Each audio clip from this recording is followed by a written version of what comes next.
Let's kill your parents. I'm here to kill your parents, so what happened? I didn't.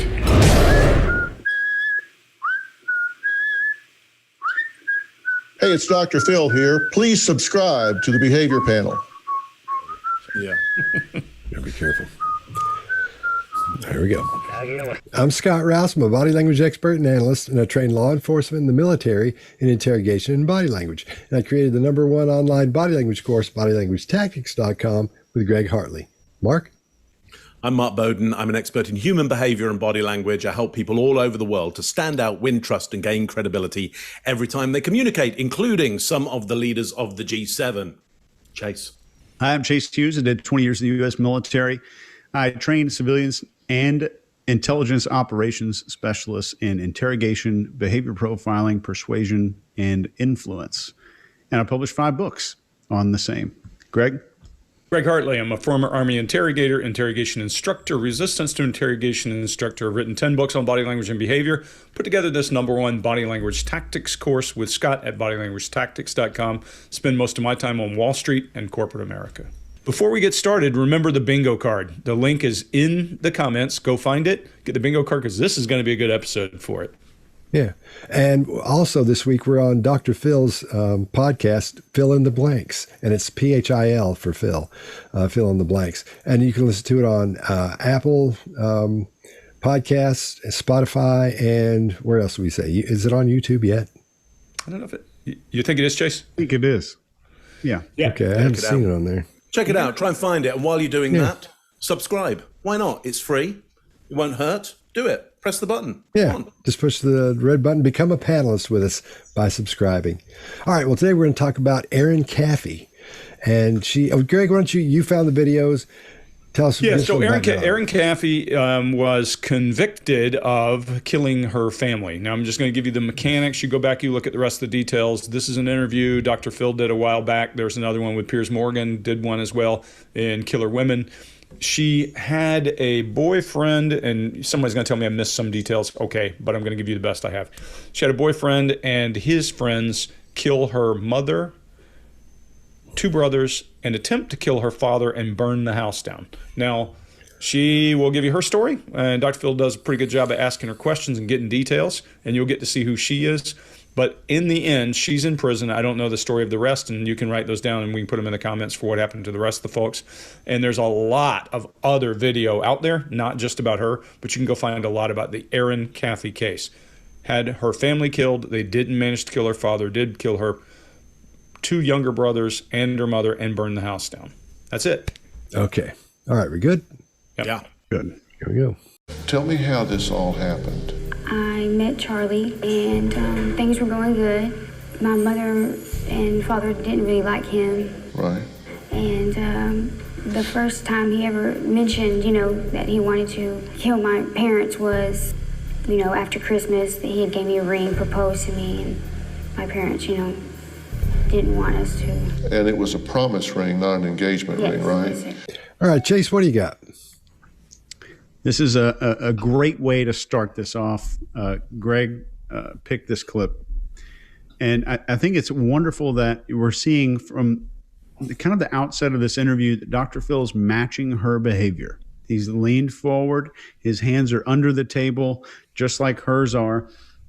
And he doesn't ask her a question. He gives her a command. He says, tell me how this all happened. And this is something that I tend to do in an interrogation room where I'm testing the compliance status or where that person is on a compliance standpoint. And he gets a wonderful compliance from her. And I think he's careful not to use the word but in here. So he uses the word and instead of but, which is a wonderful tool for anybody that's communicating. When she's saying kill and parents, I think she's forcing those words out. I'm sure you guys will talk about that and what that means. But I want to give you a quick fact about psychopaths.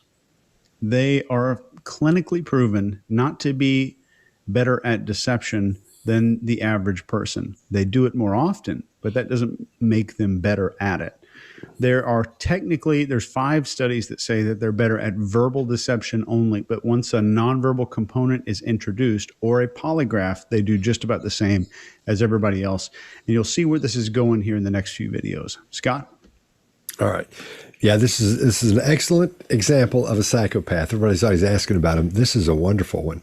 So, because what we're seeing is she's trying to totally control her demeanor and her delivery with everything. And she's trying to deliver and show what she thinks a normal person looks like, what that normal behavior would be. But just by watching her, we know automatically something's not right here. That little feeling you get inside in your gut, that's telling you everything. You're not quite sure what it is yet. We're going to explain to you why you feel that way, but you know something's wrong. So that control makes her talk at a specific volume. As we go through this, her baseline is this.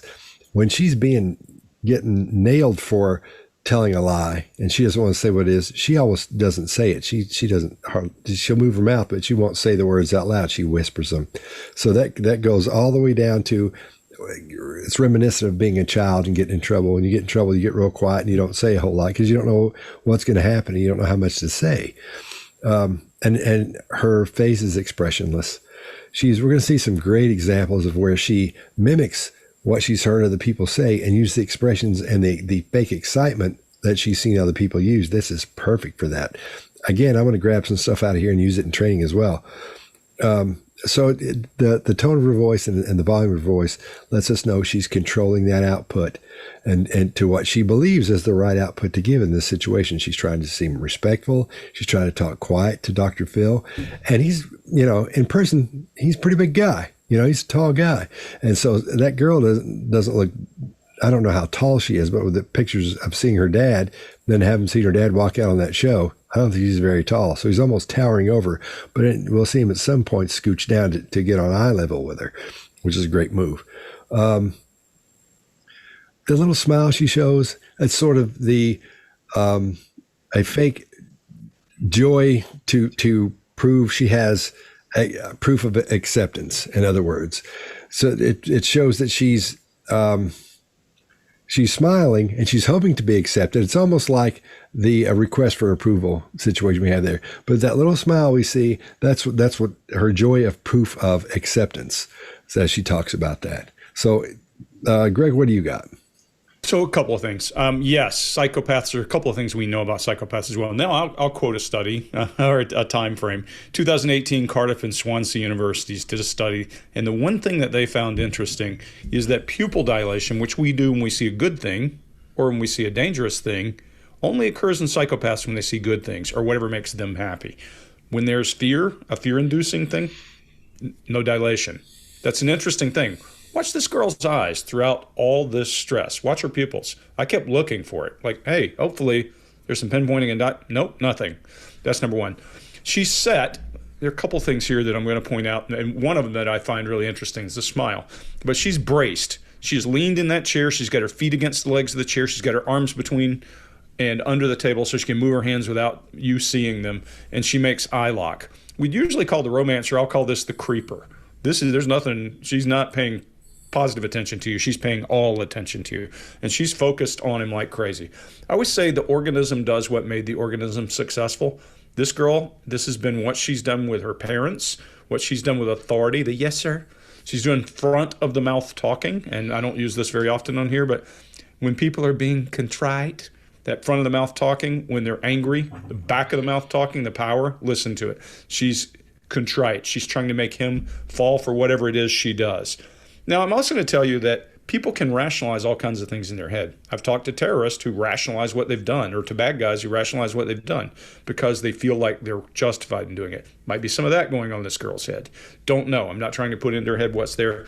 But I feel, when I'm sitting across the table from somebody like this, I feel a facade because it's locked down, it's tight, everything's gripped. Her body language is all controlled. And usually when I see that, there's a lot of something boiling inside that person I'm talking to. So what you're trying to do is find that little facade crack every now and then. And I think that smile is a crack. I think that she is, when she is busted, she does it. We're going to see later in here a normal, there's one line of baseline for her with her friends. in this place. When she says something later, like, I think we've already established that. That's her normal speech pattern. We're not going to see it any other time through here, I think. And I think she's locked down. She's eye locked. You know what her blink rate is on my page? Her blink rate is yesterday she blinked. She hasn't blinked in this whole damn thing. The only time she blinks is for eye blocking. And very specifically, Chase, I love what you pointed out, she tells with emphasis, kill my parents. And when she does, she doesn't just do that. Her eyelids go, kill my parents. Watch it. It is telling. It's powerful. And then as she talks about the guy was proposing to her, her lips come forward in a condemning kind of a purse, and then her eyes block again. And then she talks about her boyfriend. Her chin rises slightly as if she's indignant. Sides of her mouth are down, and that's anger. And then that slight smile at the promise ring. All that is not congruent body language for, I feel bad about what happened to my parents. Not one of us. The emphasis is in all the wrong places, or as you would say in language, emphasis on the wrong syllable. That kind of thing always means something to me. So I see a mess. Mark, what do you got? Yeah, so agree with everything that I've heard there. Let me add a few more things. When she talks about her parents didn't like him, we get a draw in of breath. Why do you draw air in? Because you're going to do something. There's going to be some action is going to happen, okay? Yet she doesn't move. She really is locked down there. But we see the psychology of the parents didn't like him. Something had to be done, okay? So we see the action happening. She doesn't move. She's locked down. Sometimes people don't move very much because their prefrontal cortex is damaged in some way. She's a pianist, actually. When I found out, she plays piano. So her prefrontal cortex, in terms of the motor, is going to be pretty good. So that's not why she's so still. Totally agree. Dr. Phil mirroring really well there. Clearly purposeful, lowering his physical status as well. A good technique to use there. Oh, she's calm. The calmness is definitely hers. That's her personality, pretty dangerous personality, but the calm belongs to her. The voice and the demeanor, I would suggest throughout, is childlike. To Greg's point, that I believe is a persona that she puts on because it gets her what she wants. The more she acts like a child, the more compliance she gets from people around her. On proposed, Greg, you said an eye block. I'm going to push that a little bit further. I think that is a slow blink of acceptance. And what it's to say is, and that's final. I think it's a slow blink of finality. This kind of personality deals with final solutions, final ideas. He proposed, then it's done. The parents don't like that. Well, we need a final solution around that then. So great introduction in that first short clip there. So much going on. Let's see what we've got coming next. I'm done with that one. All right. What I think is funny here, guys, is this one, if you just look at it for face value, when people say, where is body language? A lot of people would just look and go, yeah, I'm not going to watch that. There's nothing. But when you really look, wow. Right. Well, the very fact that nothing's happening, she's not moving. Yeah, exactly. Okay. Tell me how this all happened. I met Charlie, and things were going good. My mother and father didn't really like him. Right. And the first time he ever mentioned, that he wanted to kill my parents was, after Christmas, that he had gave me a ring, proposed to me, and my parents, didn't want us to. And it was a promise ring, not an engagement ring, right? Yes. You said that he brought up killing your parents, right? Yes. Why was that necessary in his mind? I don't know. I guess he said it out of anger the first time because me and my mom had gotten into a fight. So it was 2 months plus a little bit. Yes, sir. That this had been talked about. Yes, sir. Did at any time during that 2 months, did you say, well, wait a minute, what do you mean kill my parents? I really didn't think that he would follow through with it. I would just ask him questions like, how would you do that? Instead of just saying, whoa, stop. Yeah. There we go. All right, Greg, what do you got? So not a lot. I'm just going to hit a couple of issues here because she's doing the same thing. She's doing this front of the mouth talking, yes, sir. And she's doing that kind of coy little game that she's doing.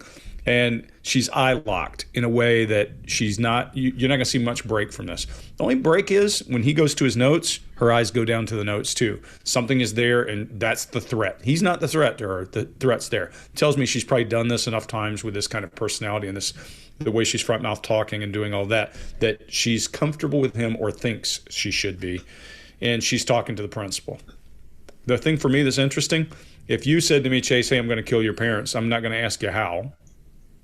I'm going to say why, first off, and then say no, but I wouldn't ask you how would you do it. And I think she's saying what she asked. Hey, how would you kill my parents? Just my own perception.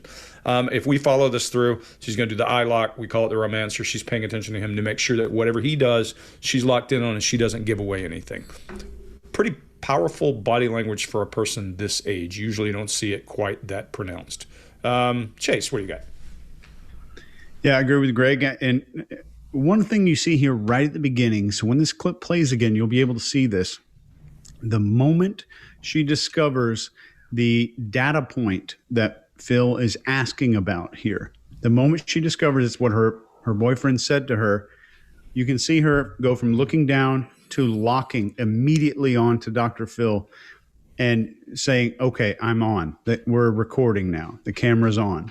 So you see her make that immediate shift, and it's very marked. There is immediate mouth closure following her saying yes, confirming yes. The mouth shuts back again. There's more word coughing, whatever we want to call that, like forcing those words out. Like just in the last video, kill and parents. This one is word coughing at anger. And there's more of that when she's nodding, and she said, I didn't think they would follow through with it. There's a nod there with those. So one data point here that I want you to take a look at, since you're a panelist, this can go into the rest of your life. Using past perfect in a normal way, how it should be used. So this gives me, as an interrogator, she's going into past perfect when I say, I did all this because my mom had told me something. So that had is a shift to past perfect tense. So now I'm knowing, when I'm listening to her language, I know that she understands the proper usage of it. So now I can say later on, if it's used in a weird way, that's a good data point for me. So this shift, this immediate, serious, and directed shift of attention towards Phil at the beginning when she knows the subject is a hallmark for psychopathy, or what we call antisocial personality disorder. And as we're going through these videos, I'm going to drop a few of these little hallmarks and what they are from this book right here. This is the DSM-5. It's kind of the Bible for diagnosing mental disorders. I'm not making a diagnosis. I'm giving you my opinion based on this book. One hallmark I'll give you right away before I pass this over to Mark is absence of affect. So a strong lack of emotion or emotional responsiveness to an emotional event that would trigger an average or normal person. So we see that here. We see hallmark number 1 and hallmark 2 with the eye shifting. So Mark? Yeah, so good call. Let me talk a little bit more about the emotions that we do or do not see there. We see Dr. Phil put on what we call cognitive empathy. He has empathy for her that she should have said, oh, hey, wow, you know, let's not go down that route. And he acts it out quite well. Like he becomes kind of emotionally engaged with that. He's an entertainer, so his empathy level will be actually quite high. He'll be able to do emotions on purpose, act them out. And we see that with him. Now, she's telling the story, I think, of how her boyfriend at the time was probably upset that she'd had an argument with her mum. So she's transferred any feeling over to the boyfriend, and now the boyfriend is acting out the feeling. She's got no feeling. She talks about no feeling about the situation herself. She transfers feeling to the boyfriend, but then she doesn't perform any of that feeling. She doesn't even act it out. It's left to Dr. Phil to kind of fill in the blanks there and go, oh, well, like, there must be a feeling involved here. I mean, we're all human beings here together, so I better entertain the audience by putting in a feeling. There must have been a feeling there. Well, and you know, an entertainment is all about feelings. What audiences are obsessed with is what are the relationships between other human beings, and therefore what is that audience member's relationship to human beings, and we do that via the feelings. And if we're not getting any feelings, we're like, this is boring. Like, what am I here to watch? So Dr. Phil, great entertainer, he goes, okay, I'll stick in a feeling here. I think there aren't any feelings there. That's the issue there. It's very hard for her to even, in this situation, perform the feelings of somebody else. Now, we may see some further down the line, but to Chase's point around the use of language there, I want you to notice that we've had 2 excerpts already. There's been no use of metaphor so far, no use of an idea that something is something else, no use of simile, that something is just like something else. It's all about the structure of things right now, all about the events that happened, not about why they would happen or even the feelings that somebody would have if and when they happened. It's all about the structure of objects right now. And again, if you search in your DSM-5, you'll find that idea of being more structural rather than relational can at sometimes hint towards antisocial personality disorders of all kinds of descriptions. I think that's all I have on that one. Scott, what do you got? All right. If I were to walk in during this, and just as the thing started, I was a cameraman or I was some, the audio guy or something to walk in, but know what I know, this would be the part that scared me to death, because I would hope Dr. Phil would know that she's a psychopath at this point or what he's dealing with, because what we see here is, we're talking about hallmarks. Here's one for you, where when she says, how would you do that? She breaks into something exactly what she's heard. She's imitate. That is imitation, and it just jumps out as she delivers it without any problem whatsoever. And here's what that means: psychopaths have no empathy. They have no feelings. They're and to make a long story short, part of their brain doesn't work. It doesn't allow them to have these feelings. The amygdala, they're about as big as almonds, and they're part of the limbic system. They're either damaged, they're missing, or they're just not working correctly. I hate to rush through that, but it takes forever to get to the intricacies of that. So they don't have the feelings to describe something. They don't have the feelings to, which goes back to part of what Mark was saying. They don't have the feelings to show how they. A good descriptive feeling of something. So what she's done, like most psychopaths do, she's practiced saying that before. She said that several times in her life. She's heard somebody, whether it was 5 years ago or 2 years ago, and it was a girl, because she's saying it in from a feminine aspect. How would you do that? Listen to the way she talks up to that point, and it's like a chunk has been dropped in there, and it goes back to normal from there on out. When those things pop up like that, and you see that expression in her face, and she gets all tight like that, she's just firing off the imitation of someone else doing that, which she's rehearsed and knows. Now, I think also there's something wrong, not just the problem with the amygdala. I think there's something wrong with her frontal lobe in the synapse department, because as we go through this, we're going to see these movements of hers are almost like a robot. You see little birds look around real quick, and they have those little jumpy movements, because that's their brain firing off synapses that make those things happen really quickly. This girl's are so slow. When she blinks, I think that's what's going on with their blinking. That's why they're so slow. I agree with you guys on the earlier stuff. I agree with what you said on that. However, I think the additive to the problem with her synapses in her brain are so. Something's not right in there with it. I don't know how to explain that correctly, but the firing mechanism in there isn't correct. In a little while, we're going to see her look up real slow, almost like she's in a scary movie, because again, she doesn't look up at normal speed, because I think there's a synapse situation going on there, something that's hindering that for her. That's all as in depth as I'll get on that part of it. I'll get too fired up. All right, we good? Yeah. You said that he brought up killing your parents, right? Yes. Why was that necessary in his mind? I don't know. I guess he said it out of anger the first time because me and my mom had gotten into a fight. So it was 2 months plus a little bit Yes, sir. that this had been talked about. Yes, sir. Did at any time during that 2 months, did you say, whoa, wait a minute, what do you mean kill my parents? I really didn't think that he would follow through with it. I would just ask him questions like, how would you do that? Instead of just saying, whoa, stop. All right. Let's fast forward to that night. How does this go down on the night that it happened?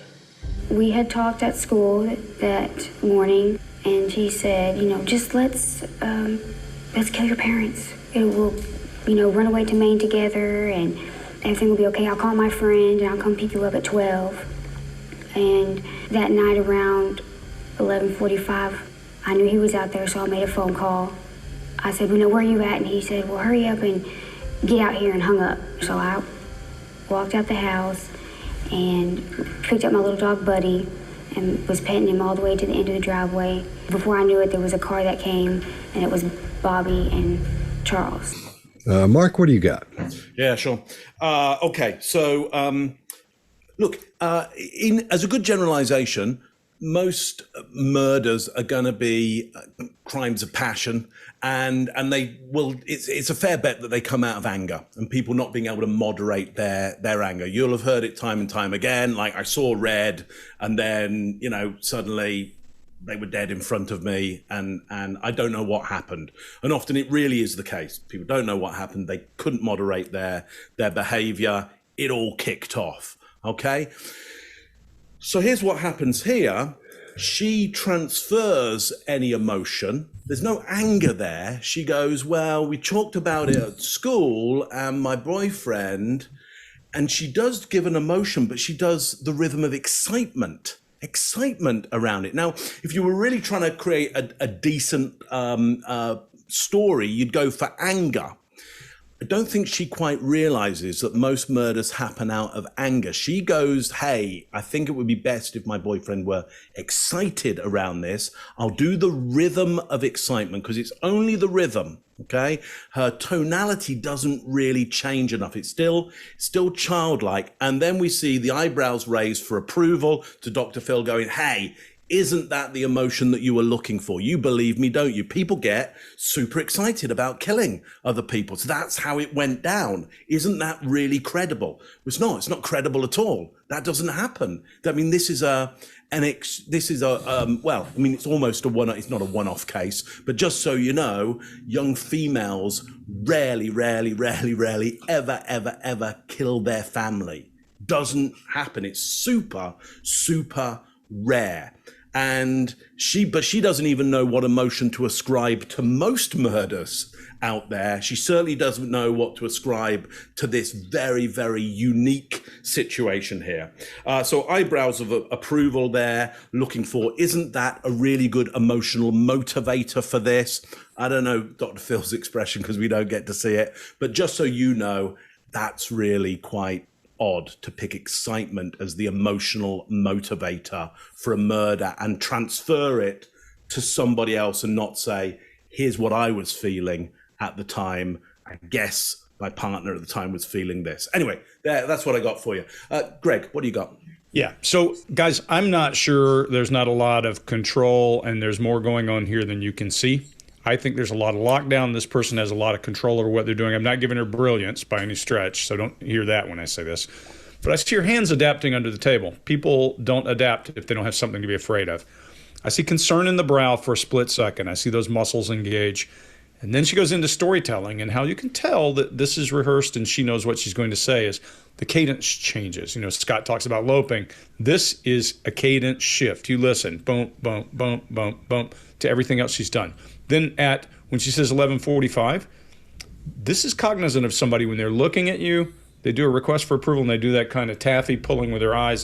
They're drawing you in. That's uncharacteristic to now with the eye draw and that brow up and that head shaking no as she asks you. It was 11:45. She's poking because she's got a storyline that she's trying to stick to. And if you go read the backstory on this thing, guys, and I'm not you don't need to read the backstory to know she's lying, but go read the backstory. There's a lot of mechanics in here. She also goes a little distaste when she brings up, I picked up my little dog Buddy. Well, you would think that would bring her joy, but there's a reason, because one of the things that they say in the case that they held her accountable for is silencing the dogs so these guys could get in the house. Big deal. And then she says some of my favorite things, before I knew it. Before I knew it is the same as and then. It doesn't mean you're lying, but it damn sure gives you an opportunity to cover up information, to cover up time. That's what I got. Scott, what do you got? All right. Yeah, I was going to cover that thing with the dog as well, because earlier when they showed up, the dog woke the dad up, started barking and stuff. So when she says she picked up her little dog Buddy, and goes out and that tongue comes out, she's relating that anger to that.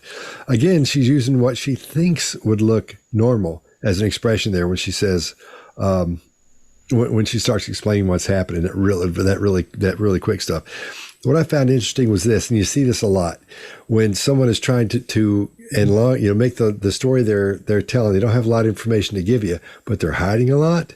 In this case, where she says, he said we'd run away together. That at the end is making that word longer. It's sort of a form of verbal bridging, but it's adding weight and length and time to what happened when he said we'd run away together. Like there's a lot of explanation that came with that. Then he says, I'll call my friend. So like there's a big story came with that, which probably didn't. And then I'll pick you up at 12, and the 12 went on for a long time. That's her adding to these things, the weight and the depth that isn't there to those. But again, these are all classics for the psychopath. The expression, nothing really there until she gets into the explanation, and she starts mimicking expressions she's seen somewhere else.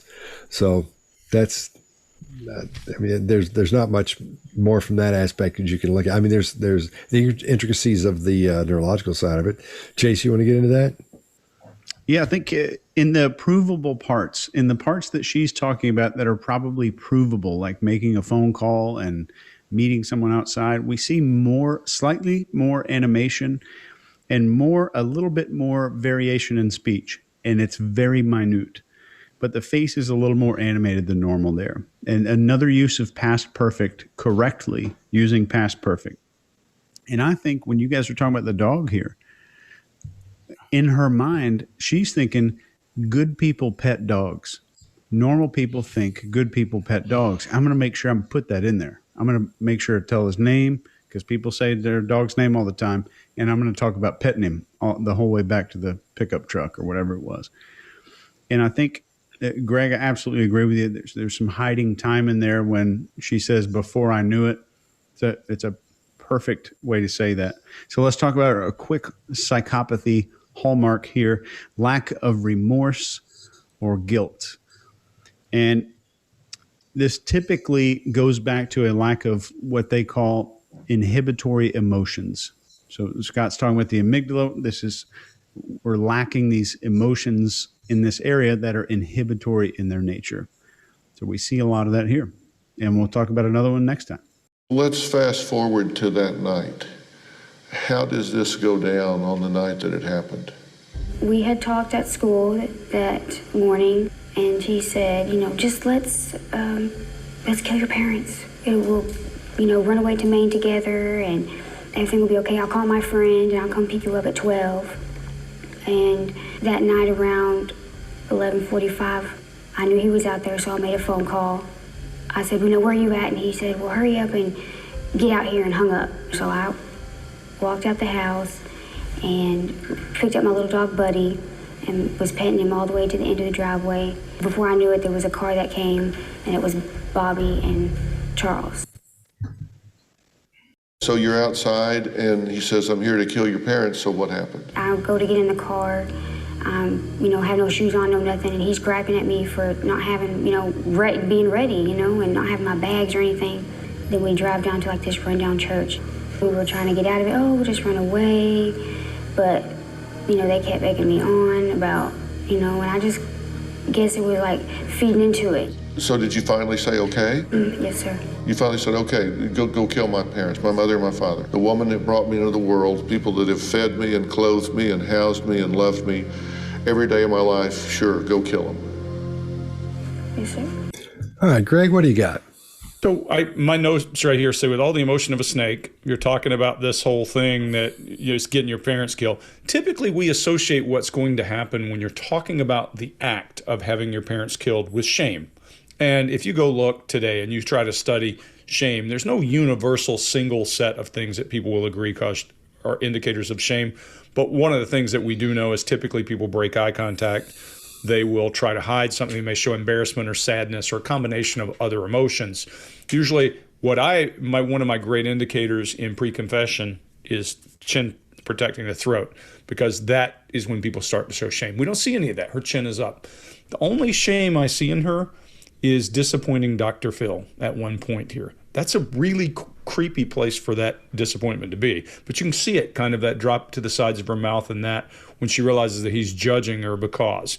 Walk through, she's doing that romance, her eyes are riveted. She doesn't break eye contact.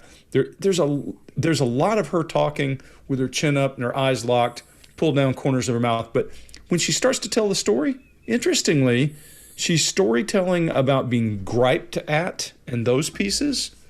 But when it comes to the pertinent stuff about deciding whether somebody got killed or not, the narration kind of turns to just a bunch of stuff. Mark, you'll call it probably word salad, but it's stammering and stattering. There's not a subject or an object. There's just stuff.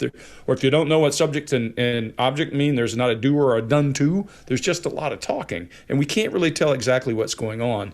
Then she starts the blame sharing of using the pronoun they instead of I. And she starts to try to answer one of his questions, but when he starts stepping on her about her mother and killing her family, she defers and backs up. I wonder what she was going to say. It wouldn't have been brilliant, guarantee you. But there's no remorse whatsoever here, regardless of whether she has emotion or not. And she does show an indicator that she doesn't like disappointing him, but she certainly shows no emotion about this whole getting her there piece. Mark, what do you got? Yeah, so I'm not sure if she did show up, in her bare feet and not with a case packed, or I don't know enough details of this. Maybe you want to tell me below. But let's just follow this idea that that is the case, okay? Well, that she might be telling that story because it serves the idea of I'm an innocent child, okay? But also in many disorders of her kind or associated disorders, planning isn't great. And so it goes against this idea of the psychopath being an incredible mastermind, being able to see the big picture and be able to sort stuff out. No, it's not entirely true. What more likely happens is events just happen right in front of people's faces and they react there and then.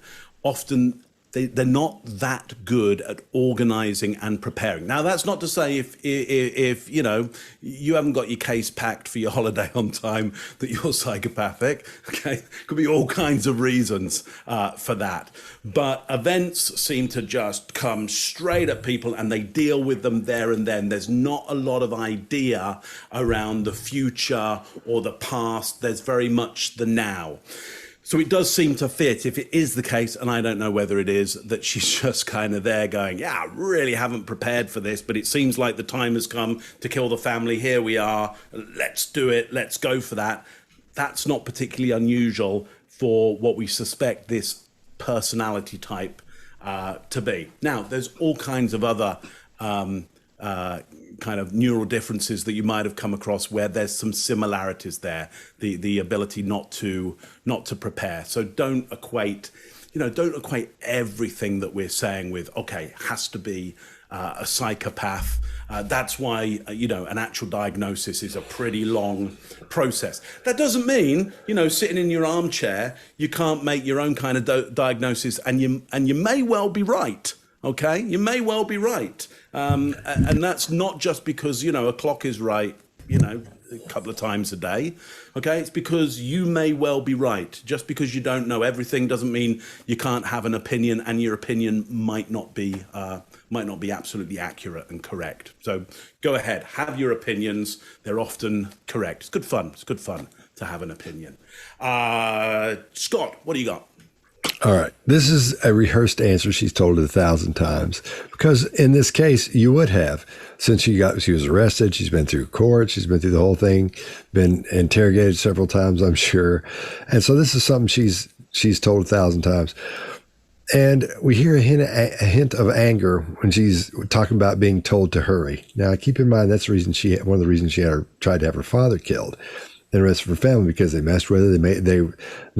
Her complaint was that the little boys were picking on her, which is what little boys do. And her father was too bossy and was too stringent with her. But that's what fathers do to girls that age. You have to try to keep that situation under control, especially when there are boys around, those types of things. But she's rushing through it so she can pass over the details that aren't there.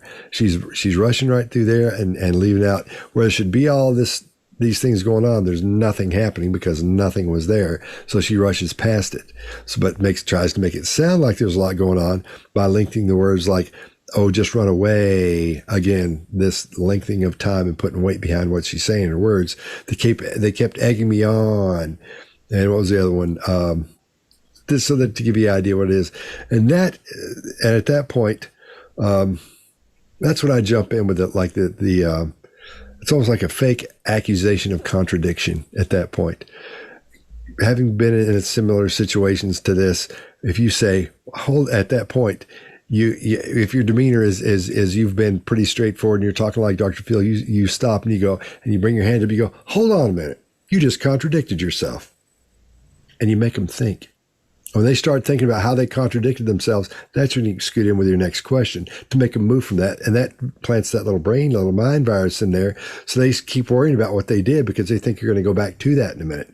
And that would make her story, which is going by so fast, would slow that down and give you time to jump in there in between those pauses and ask stuff as it came along. It's hard to explain, but that's a tactic that works like a charm if you've never used it before. So there's a little something for you there. Interference. Yeah. Yep. Yeah. Oh, gosh, I love it. I'll stop there. That's what I got. Chase, what do you got? I think this whole thing it begins with a great indicator of cooperation. Dr. Phil asks a question to put her deliberately into present tense in her statement, and she answers in present tense. So she's no longer recalling these events in past tense. His question and how it was phrased was enough to influence her response. So this is a good indicator of cooperation and compliance here, even though she's not aware that it's happening. And she uses the words to fill all these potholes in her story. And Scott, absolutely agree when people are talking like this. Like, there's so much they're trying to convey. There's a whole lot of information here. It's just such a long list. I don't have time to go through all these details. Like, we went to go get laundry and then I had to go do the dishes. I mean, there's just so much that I couldn't even tell you the rest of the list. And she's more focused with her words as she describes being encouraged to do it. So the words become less generic, more specific down there.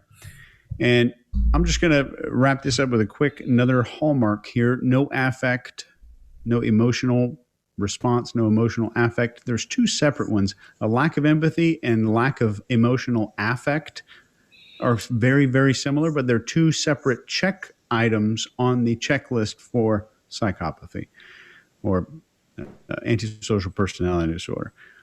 And this is called, in the DSM, this is called shallow affect. This little checklist item. That's all I got. All right. Is that everybody? Yeah. That's it. All right. One book to check out that it would be by Robert Hare, and it's called Without Conscience. It's a great book, and it goes into detail on the psychopath, and it's presented in a way that you can take it in easily. You don't have to be, really a brilliant mind and psychology or anything. Get that book. It's called Without Conscience. You'll love it. Great book. So you're outside and he says, I'm here to kill your parents. So what happened? I go to get in the car, have no shoes on, no nothing, and he's griping at me for not having, being ready, and not having my bags or anything. Then we drive down to like this rundown church. We were trying to get out of it. Oh, we'll just run away. But, they kept egging me on about, and I just guess it was like feeding into it. So did you finally say, okay? Yes, sir. You finally said, okay, go kill my parents, my mother and my father. The woman that brought me into the world, people that have fed me and clothed me and housed me and loved me every day of my life, sure, go kill them. Yes, sir. Yeah. The other three say they were trying to get you to run away, but that you emphatically insisted that your family be killed. That's what they all say. Isn't that the truth? All right, I'll go first on this one. This is pretty scary. I mean, the music behind it's pretty scary. But when you look at this girl and she looks up that slowly like that, holy smokes. And that's what I'm talking about. It looks like a robot. It looks like almost when you see someone where they run video backwards, is somebody who's looking down at, it looks like they're looking up because they run the backwards, forwards, or however you say it correctly. We're seeing a little micro expression here too. I think she's trying to hold back. I think what we're seeing is not contempt, but I think she's trying to hold back a smile. So I think she's subconsciously pushing that, maybe not subconsciously. I think she's trying to push her mouth down so she doesn't smile. This is creepy stuff here. And those eyes, those blinks are real slow. This is what I'm talking about. Something's not right in there. Something's not firing correctly or fully with her. And I think it shows, it matches her intellect, I think, at this point, because I don't think it's all running shiny and everything as well. So I think there's not a whole lot to say from my perspective on that, except for I think she's trying to hide a smile in there. And we'll see that a couple other times too. All right, Greg, what do you got? Yeah, I think this girl is a ball of anger, a real ball of anger that's just been contained, and that's the relationship she has with the organism, whether it's her parents or school or whatever. I'll bet when she's with her friends, she's chatty Cathy. She's one of those kind of folks. I think she's a lot more animated than we see here. I think this is the organism has learned how to deal with authority, or whatever authority is, and she's balled up in there. And that crack, I think what you're seeing, Scott, is a crack in that. Yeah, I mean, that anger is I think that's the emotion she has, is anger. That's what I sense in her. And it's just sense. I see little forehead involvement, her eyes close when he says that. It's what they all say. She does a close and she doesn't do much of that. I see, I've interrogated people like this before, and they seem calm until you touch the right button. And then the next thing you know, you're defending yourself because they come across the table, they come unbuckled. I don't think this girl, I think her whole life, she's that tall. I think her whole life, she's probably not been that violent person, and she found a way to be that violent person. So that's what I see. But I'm looking, is when he's talking to her and he's looking down at the notes, watch her. She focuses on that. She's focused on the notes. The notes are the bad guy, not him. She's doing that. She doesn't even say anything this time. She does that front of mouth talking, trying to assuage him or calm him down so he doesn't come after her. I just think she's a ball of horrible stuff inside there. Chase, what do you got? Yeah, Greg, I totally agree with you. I think we're going to see some of this later, but what I think we're seeing here is that she's learned to use power by proxy over the course of her life. And I think the shift in Phil's demeanor here to become more paternal, more serious, finger down on the table, has caused some of this regression and this kind of upward eyebrow movement, this innocent voice, innocent appearance is literally what kept her safe probably growing up. And literally what she used to wield her power growing up. And I teach 4 laws of human behavior. The number 4 law of my 4 laws is that every adult is a product of childhood suffering and reward. So she used that behavior to get out of suffering and to gain some kind of reward in her family life and her social life. And I think this is as good as it gets. This is an amazing clip that, Scott, I was going to go into that stare, and you described it a lot better than I probably could have. And But keep in mind, there's no positive denial when he's asking the question. And I think Phil was a little bit to do with this regression, but we see the beginnings of another hallmark psychopathy trait here, and this is in the official book, is called PIM, or positive image management. And this positive image management, she doesn't care about committing the crime. She wants you to know that it was someone else's idea. And she's still a good person. She's the type of person who will forget her shoes, but not her little dog. And she's going to pet the dog the whole time on the way out. So this is positive image management is what we're seeing here. Mark? Yeah, so I think we see a couple of things happen here. I think the slow blink, again, is acceptance. I think that is her acceptance of the idea put forward that she was more involved than she's saying she is, and that Dr. Phil's accusations are correct. Now, he has become an accuser at this point. He's become a persecutor. She now, because there's only one real place for her to go, which is to become the victim. I mean, she could start to persecute back, but that's not the role that's ever got her what she wants. So she reverts back to childlike innocence, and we see that with the eyebrow raise. She lowers herself. She looks up to Dr. Phil's eye line so she can make him the dominant male and her the subordinate female and child, and therefore cause us, the viewers, and potentially Dr. Phil to go, oh, but it's just an innocent child. Why would she do anything? And to Greg's point earlier on, I think that's the role that has often got her what she's got. To Chase's point, it's got her away from the punishment, and it's got her some prizes at some time. Now, it appears from her background, I hadn't really investigated this hugely, so you can put in the comments there how incorrect I am. It appears from the little background that I looked into that though everybody's house can have all kinds of dramas going on, potentially, and she says it herself, her house was not full of a lot of drama for her. Often we find in a sociopath that they are kind of created by the environment around them. And so looking into her environment around her, it seems kind of okay. She said herself it was pretty nice, though why would we believe her? Maybe we shouldn't. So really it does edge her towards there being something fundamentally different about the way her brain is structured, not a result of society, and therefore sociopathic, having a disorder that is troubling to other people. That's the thing about antisocial behavioral disorders. They're antisocial because everybody else doesn't like them, and that's why the DSM, I mean, great book, but often it has to change because for example, narcissism, looking at your own image quite a lot. Well, hang on, we do that with our phones all the time. So as society changes, we have to adapt our ideas of what behavioral disorder is. But this one doesn't change too fundamentally, I would say. That's what I got for you on that one. Cool. All right. The other three say they were trying to get you to run away, but that you emphatically insisted that your family be killed.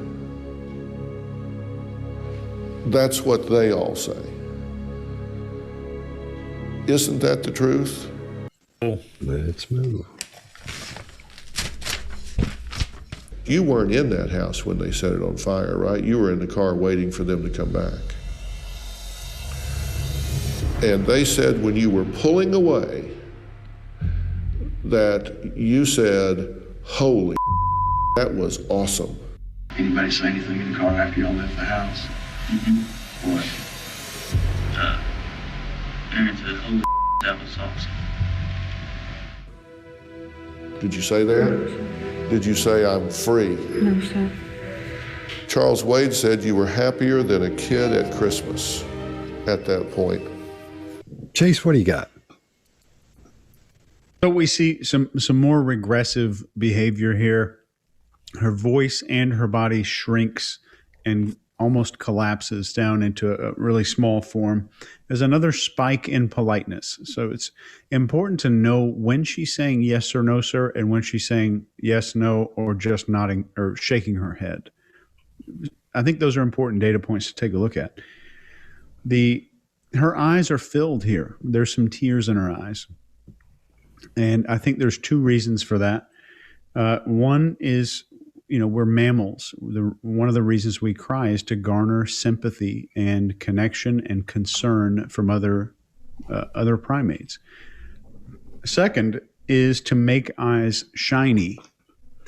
And shiny eyes is proven to be how males choose females. Not that there's any kind of attraction going on here, but it's more likely in the mammalian part of her brain to trigger that response of this person's probably more likely to want to protect me or want to do something to protect me here if my eyes are a little bit shinier. If you want to look that up, that was Buss and Schmidt, 1993. Let's cover one more psychopathic hallmark here just for this video: promiscuous sexual behavior. And I'll just leave it at that. Greg? Yeah, for me, she reminds me of a child in trouble here. This is an avoidance methodology, not to say anything.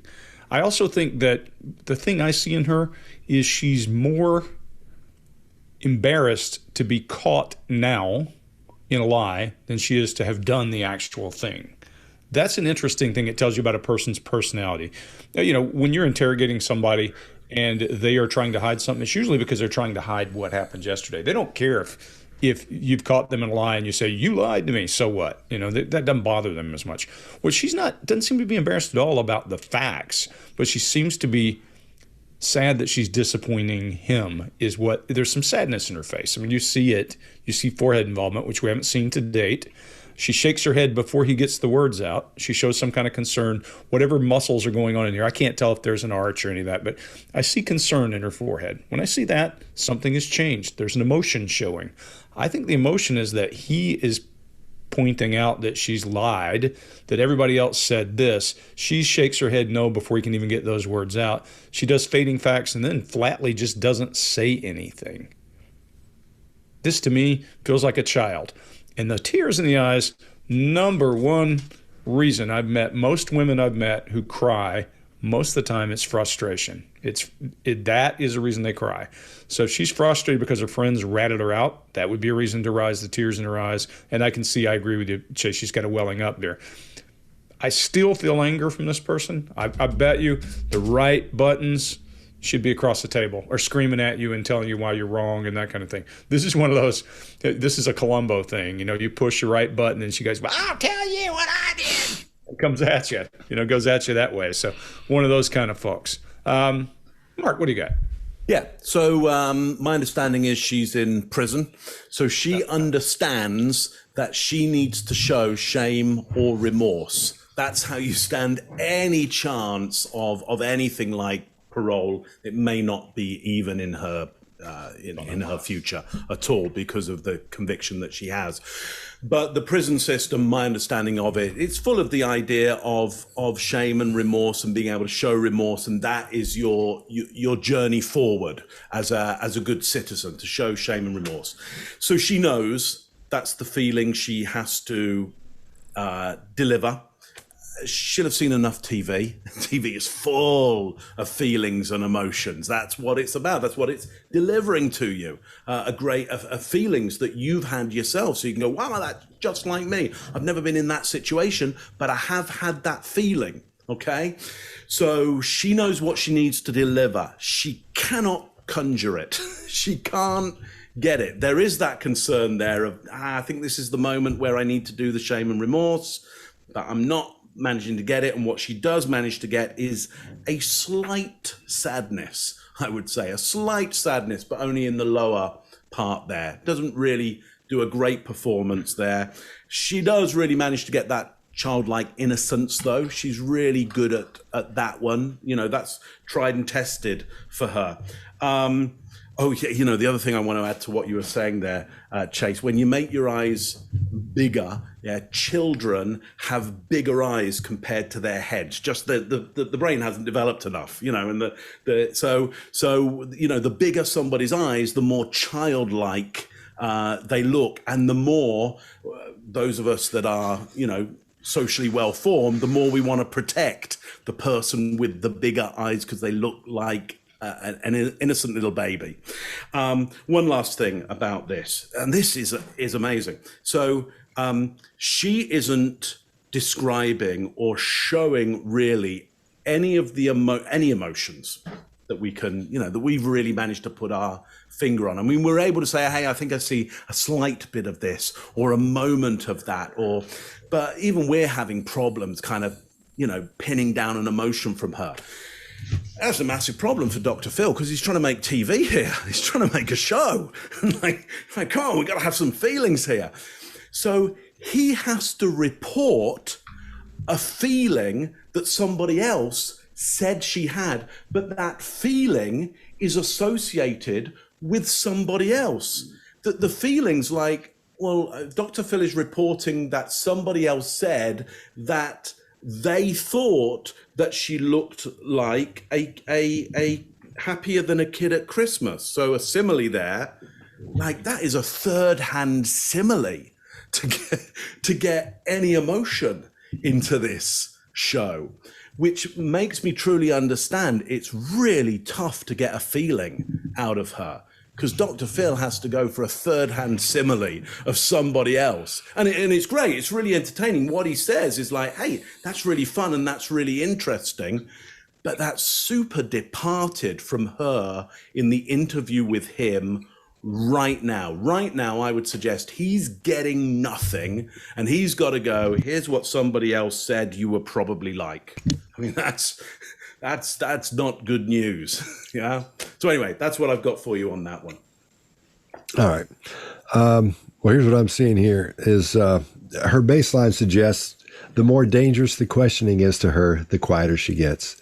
Her behavior completely does an opposite, and she starts shutting down. And like Greg was saying earlier, she starts getting smaller and smaller, and she gets at some points where she just mouths the words and has a little whisper. And I'm not sure. I think we're also dealing with a developmental situation with her brain as well, because she is talking like a child. She looks like a child. She's in that. She's just everything's a childlike manner. So you guys have covered everything up to that point. So that's all I got. You weren't in that house when they set it on fire, right? You were in the car waiting for them to come back. And they said when you were pulling away that you said, holy, that was awesome. Anybody say anything in the car after y'all left the house?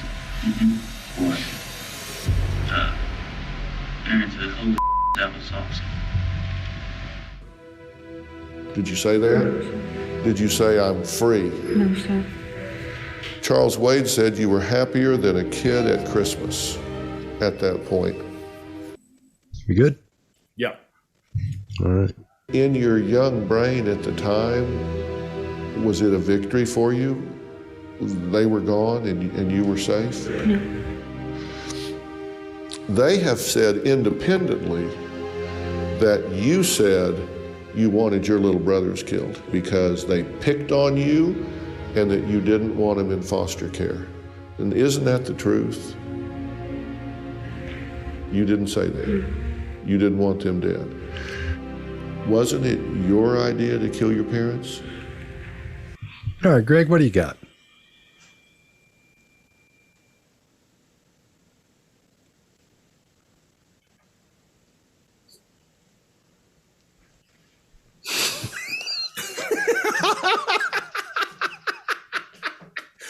I don't ever turn mine on mute, but I coughed today. So it's good. Thanks. Yeah. That was great. It was good. I wasn't even paying attention. I'm just looking at my little notes. Yeah, so Okay. I saw Chase go, he's not going to say much. Okay, yeah. And then I was like, what the hell? Now he's looking kind of funny. Good one, guys. So I don't have a lot here.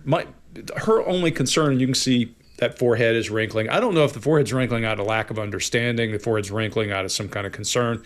If it's concern, it's only concern for her situation that she is now busted. That's it. You see her get kind of small, her forehead wrinkle up. When she said no to now, she's been pretty emphatic. And here, no. She does your fading facts. Scott, remember, bingo. She does your fading facts here. And this is about her, not about the other. When she does the no, she does a close hit. When she shook her head before, it was this. So if you pay attention to that, and then she goes into the bobblehead a little bit. Her head moves in a way that means yes or no or whatever. And that, I think, is she's trying to figure out what to do. I think her circuits are getting a little overheated here. If you hear her talking in the front of her mouth and then suddenly he attacks and she drops back and gets guttural and barely says anything, I think you're seeing that she realizes that what has been successful for the organism isn't working for the organism, and hasn't to now, because it didn't work and she's in prison, but it's not working with him. And I think she probably, in talking to men in authority, has used that technique before and it's not working, and suddenly we're seeing a different her. That's what I got. Scott, what do you got? All right.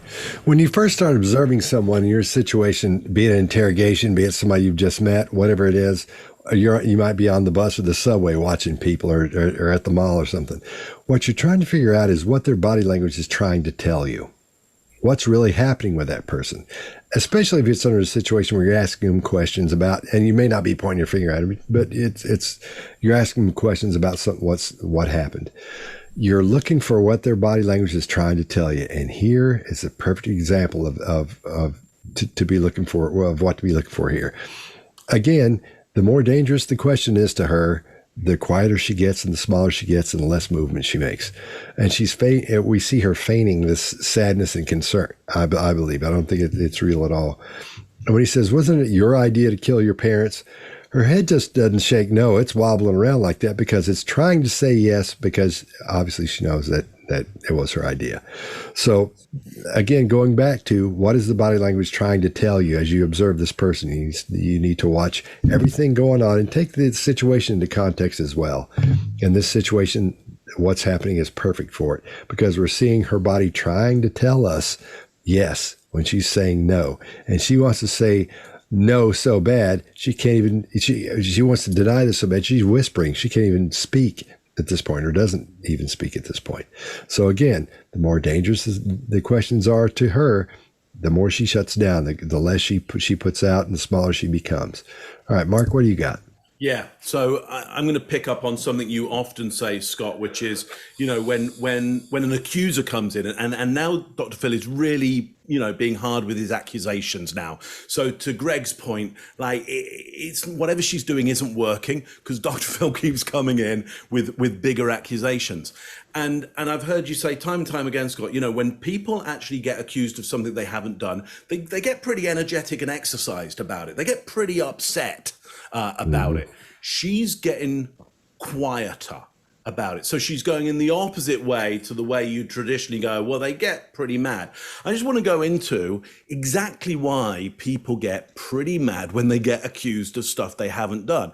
And you'll have all heard of a neurotransmitter called dopamine. Dopamine is the neurotransmitter that tells us things are going to get good. It's the neurotransmitter of a great expectation. It doesn't necessarily mean that things did get good. It makes us, literally, it causes our motor neurons to fire and move us into a positive environment. Well, when things are unfair, which unfairness is the wrong distribution of power. So what's unfair to me isn't necessarily unfair to Greg or to Chase, and what's fair to me may feel unfair to Greg. But what's happening here, if it were true that she didn't do it, well, that's an unfair distribution of power.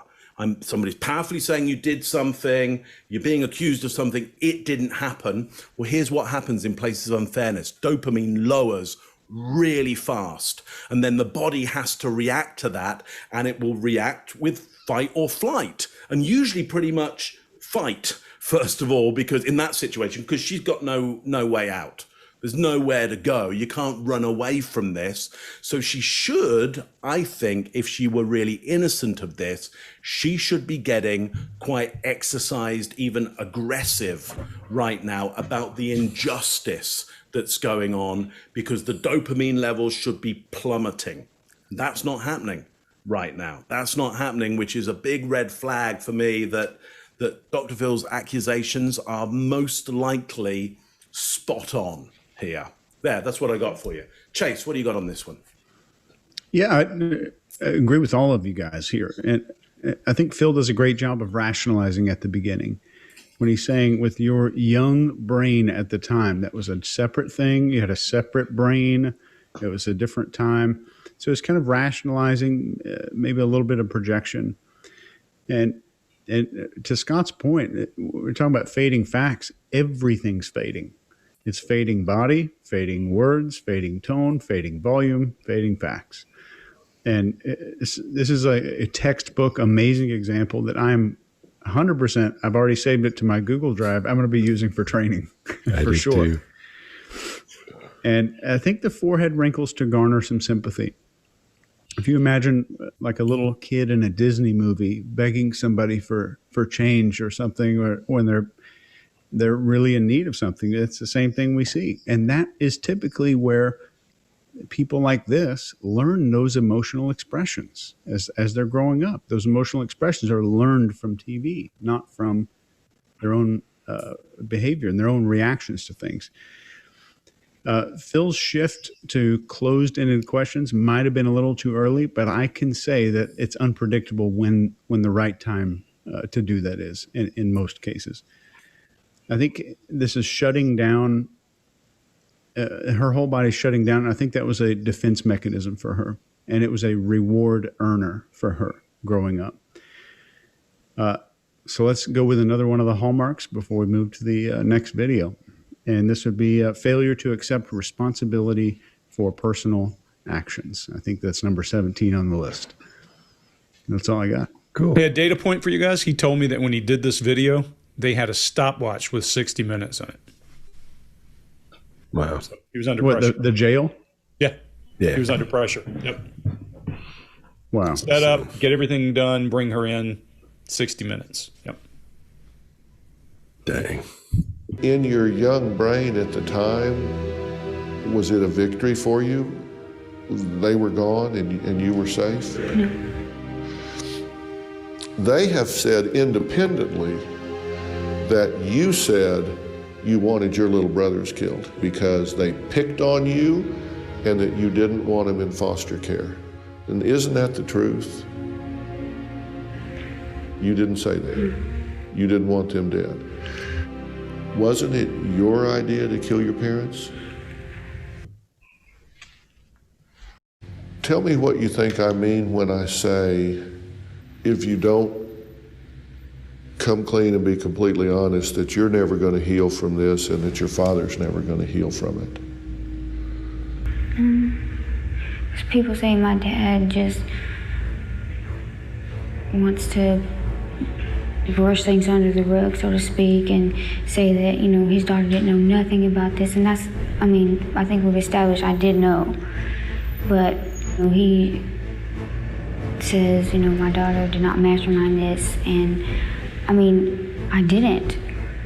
And, I know that all this looks bad and everything, but I didn't know what they went in and did that night. All right, I'll go first on this one. The main thing that was established here for me, and for me personally is really important, is that Dr. Phil chews gum while he's on TV and he knows he's on video. Doesn't bug him a bit. With you, Dr. Phil. I don't think she understood the question. Again, this is one of those intellectual miniatures we're dealing with here.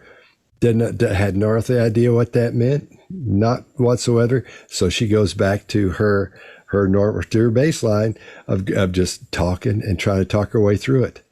And she's talking quiet, and she tries to get through it. It gets worse and worse. I think it goes a little sideways on her because she starts talking about things that have nothing to do with what he asked her. So I think it's a great example of showing how she fakes her way through answers. So, Greg, what do you got? Yeah, I agree. I saw That's a learned behavior to do something other people do when they're having a stressful answer to a question, because she's not stressed. Her breathing is not up. Her blink rate's not up. None of that stuff we expect in fight or flight. So I would look. She swallows once. Maybe she's thinking. And then she does the one thing that makes me think there's a lot of facade here. The reason she says, I think we've established that I did know. And she says it, all of her body language, everything is fluid, unlike anything else in the video. My guess is that's the person that her friends know. That's the person that people knew that she was not trying to kill. It's normal intonation. It's kind of congruent body language. It's just a normal kind of a, go back and watch it. It is a normal kind of sentence in the middle of all this other stuff we're looking at. I didn't mean, she closed her eyes. Again, Scott, I agree with you. I don't think this is a brilliant woman. I don't think she has any clue what he's talking about. I think he knows that. He's sitting across the table, and he's trying to get through to her and say, do you understand that? And then she goes to something about her dad, and her dad's sweeping it under the rug, and it's Tuesday, and I like hamburgers, and it's not chaff and redirect, it's conversation. So I don't think we're dealing with somebody who really has their act together, but I also think that that line shows us that there's something else to her that we can't see in this interview. That's what I got. Chase, what do you got? Yeah, totally agree with you guys. I think Phil does exactly the right thing here, according to me anyway, by redirecting his approach to a directive, commanding approach. So he's no longer asking questions. He's saying, tell me this. So there was no question. There was a command. That was kind of an order there for her. And within his little, let's call it a question to her, there was a technique I won't talk about. Takes too long to explain, but if you spotted it, put it in the comments. And it's not an interrogation technique. It's a persuasion technique that was used there. Phil matches her behavior perfectly as he's wrapping up this initial question of his. Her arms are under the table. His hands are animated while he's speaking. And right as he's for her to start answering, his hands go under the table. He assumes the same exact body posture as her. It is masterful. Pretty good approach there. And when we're talking about her forcing these words out, Greg, what was that word you came up with? Yeah, no, I said we should use Gollum from Lord of the Rings with the coughing out words. Yeah. So when she's golluming, she does it with the word mastermind. She forces that word out, mastermind. And we see she's more comfortable with the denial when she's quoting someone else. So where would we see this? She develops this psychological process throughout her life. She uses power by proxy, and now she's using denial by proxy. So if someone else is saying it, it becomes more powerful. I'm letting someone else take that away. So she's using proxy in multiple different ways here, in her language and in her behavior. Dr. Phil closes out the clip with a brilliant full open arm display. So right as the clip is ending, you can see him do this to kind of get her probably to keep talking there, even though we cut that out. I'll wrap up with a hallmark psychopathic trait. And this is impulsivity. When you hear somebody just say, it just happened, which we did. So impulsivity is one of the hallmarks in the diagnostic manual. Mark? Yeah, I didn't know.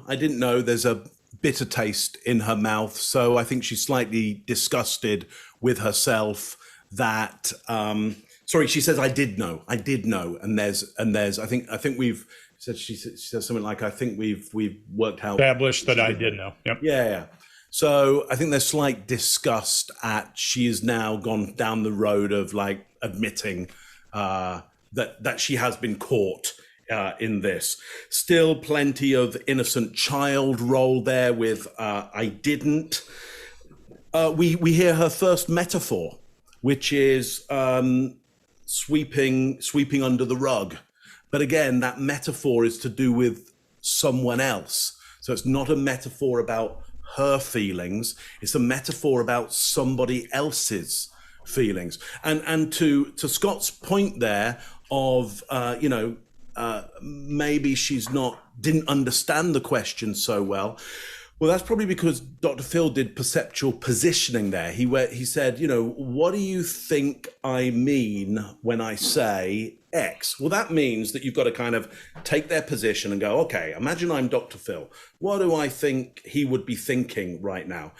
That perceptual positioning is part of what we call cognitive empathy, being able to go, well, there's me and I'm different from Dr. Phil, and Dr. Phil might think differently, and so I'm going to become them and take their position. She can't do that. She can't. There's just her. There's just her, and there isn't other people's feelings. He didn't even ask for a feeling. He was just like, what do you think I'm thinking when I say this? Not even asking, what do you think I feel? And the step up from that in empathy would be, what do you think I think about my feelings? Well, that's kind of what a therapist does when they sit with you, is to go, I think you might be feeling, about yourself like this. That is a huge level of abstraction.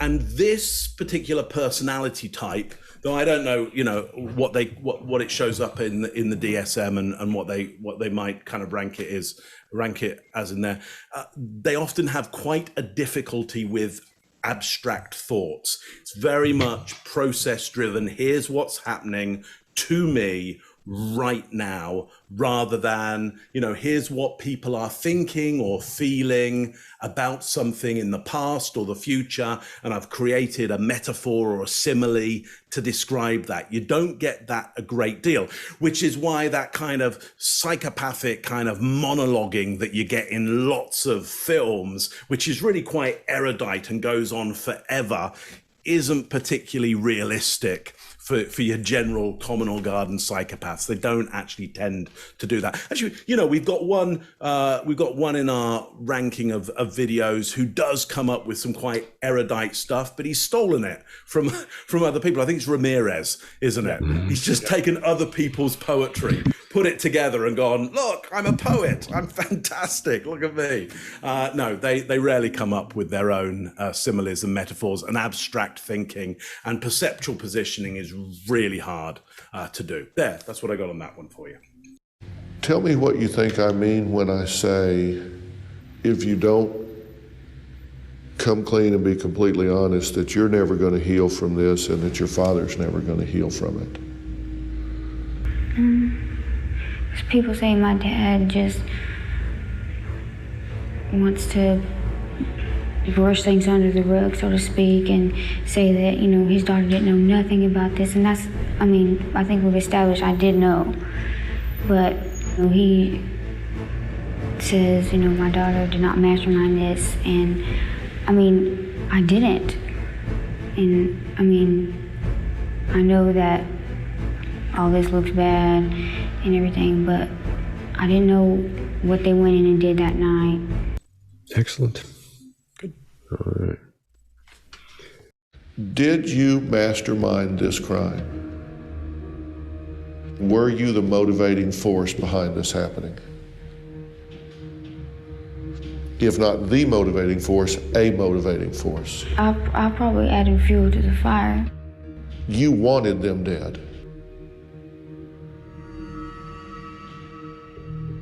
Tell me what you're thinking. I wasn't thinking that night. I wasn't like mad at them or anything like that. I feel like it just happened. You got tired of them bickering and said, just do it. Is that true? I'm sorry? Yes. Mark, what do you got? Yeah. Okay. What have I got? Okay, so here's what I think is happening here, and I kind of really feel for Dr. Phil here because he's got 60 minutes to get something happening here. And look, I think the narrative that we want as an audience is the one that we see on TV in films, whereby she is going to crumble and start into an emotional rendition of why she did what she did and the emotions that were involved with that. So there's some kind of catharsis at the end of this. And she hasn't got that. She hasn't got that. She says herself You know, it just happened. And she tries to approximate some emotion to go with that, but it really isn't there. For her, the event comes, it comes right up close. She does the murders and then they're kind of over. And that was really kind of exciting. And now it's the next thing that's going on. There isn't any grand emotions around this. And I think what Dr. Phil has to kind of do is fill it in a bit for us as the audience and go, okay, so they were bickering and you'd had enough. And it's like, no, she doesn't seem to be saying that. She seems to be saying, no, it just happened. And I'll do my best to give you some kind of feeling to go with this, but I don't think she has it. So I totally feel for the entertainment of this situation, though, as you know, Scott was just saying, it's an awful situation. But you know, entertainment is always created around these awful situations because it's kind of useful. You know, forearmed or forewarned helps us. I mean, that's why we do this show with you all, because you know, some of you will get some kind of forewarning, forearmed of stuff that might come your way. Hope it never does. In fact, in this case, this is so rare. You're never going to meet this kind of situation apart from watching it right now with us, so you don't need to worry too much about that.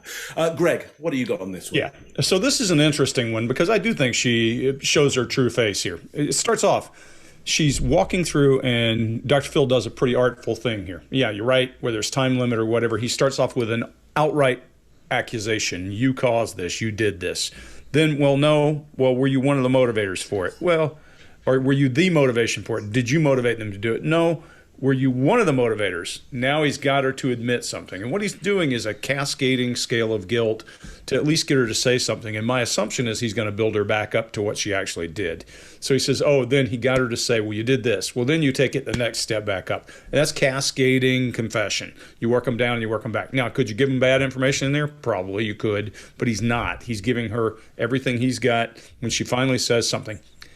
And there is a crack in all this facade. That is a smile.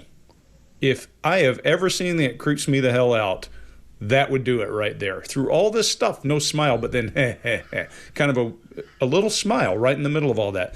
She does then go into some blink rate increase at motivation. I was the fuel on the fire. And all of that stuff that you see in her face, those downsides and the raised brows, are about her to me. There's not a thing in here about the family. It's about Dr. Phil thinks I'm a bad person now, and my facade is cracked. He saw my smile, and that's what I got. Chase, what do you got? Yeah, I definitely agree with you, man. There's no denial. There's no strong, confident, positive denial here. Whimper of denial. Yeah. These tiny head shakes are super unusual. I've been doing this a long time. I've never seen anything like this in anybody who's over the age of probably 8 do anything like this. So we are seeing some big-time regression. So I think that smile occurs right after Phil says, you wanted them dead.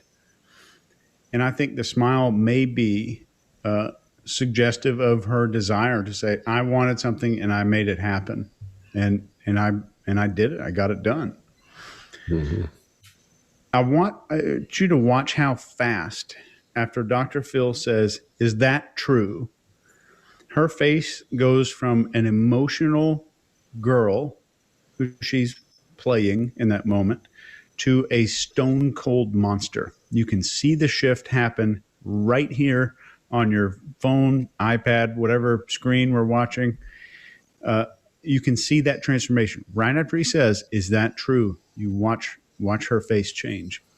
And that scared me. I was up here this morning at like 5 o'clock by myself. I had to go turn the lights on. That was a strange shift. And let's go with our final hallmark here. We already talked about the prone to impulsivity. When she says in this video, it just happened. It just happened. That's all it was. So next is the need for stimulation and prone to boredom. So I think we're seeing this in her overall personality, how she grew up, and the way that she lived her life. Outside of these videos, you're seeing a lot of evidence of that too. So there's a whole lot of evidence here to support that a professional might be able to make some kind of diagnosis. I don't think any of us give a crap about any professional diagnosis. This is what we see. There's a book that tells you what to look at. Pretty basic. Mark? No, I've been. Yeah. That's me. Scott. Sorry. Okay. Yeah. Oh no. This is another example, like we've seen the whole way. Her baseline is just shutting down at the top of that when he starts talking to her, and it's the more dangerous the question, the more silent she gets, the more she starts closing off and turning off. And this shows her guilt beyond a shadow of a doubt, to me anyway. And she said, I probably added fuel to the fire. Again, from your hallmark earlier, Chase, she's not accepting responsibility for what she did there. She was part of it, but she wasn't the mastermind or instigator of it. She comes on. And again, that's narcissistic behavior we tend to see in psychopaths. When he says, tell me what you're thinking, that's not that is, I don't think it's Duper's delight. I think she's trying to, I agree with you guys. I think she's trying to hold back that emotion that she's almost giddy with it as it jumps out, as she would with those people she was with when it happened. What'd you do? And I did that. So I killed him or whatever. That's what I really believe that's what we're seeing there. It's not even Duper's delight. It's just full on trying to hold back a smile. That's when I said, holy smokes, I was right at the very top. This is a monster that's sitting in there. And that's what that is. That's what she is. Being able to do that to her family and those little children like that. And having someone come in and do it, and she's outside and then watching the house burn too. Man, that's hardcore, So I think I agree with you guys. That's a dang monster we're looking at right there. No doubt about it. So that's what I got. We good? Did you mastermind this crime? Were you the motivating force behind this happening? If not the motivating force, a motivating force. I probably added fuel to the fire. You wanted them dead. Tell me what you're thinking. I wasn't thinking that night. I wasn't like mad at them or anything like that. I feel like it just happened. You got tired of them bickering and said, just do it. Is that true? I'm sorry? Yes. All right. Well, if you like what we're doing, please subscribe and become a panelist. And I think we're good to go after that, fellas. Everything good? Thanks. Good one. All right. All right. Was a good one. I'll see you guys next time. Thanks, y'all. The Behavior Panel. Did I ever tell you guys about the time I threw up on the roller coaster? No. Because the guy, my brother and I were riding, it was at Opryland. It was the old Opryland thing years and years and years ago. And we're in the front car, but there's got the people in the front of it and the people in the back of it. So we were in the front car, but we were in the back of it, right? In the second seat. And the guy in front of us, he was talking like this. And he said, and he turned to his brother, and we could see us, and there's a seat. You can't see anything. We see no body. We just see this neck and head come out like this. And he's talking as we're going up the tick, tick, tick, tick. And he goes, did I tell you what Dennis did to me? And his brother goes, no, what? He goes, he gave me a butchie. He said, what? He said, gave me a butchie. He didn't give me a wedgie. He got me in the front and gave me a butchie. And when he did that, when it said butchie like that, I started laughing, and I started laughing so hard. By the time we started down, and I'd been eating cotton candy and drinking Coke, and I start puking, man. It gets all over me. It's just raining vomit back behind back behind us. It was horrible. I don't know why I just thought about that.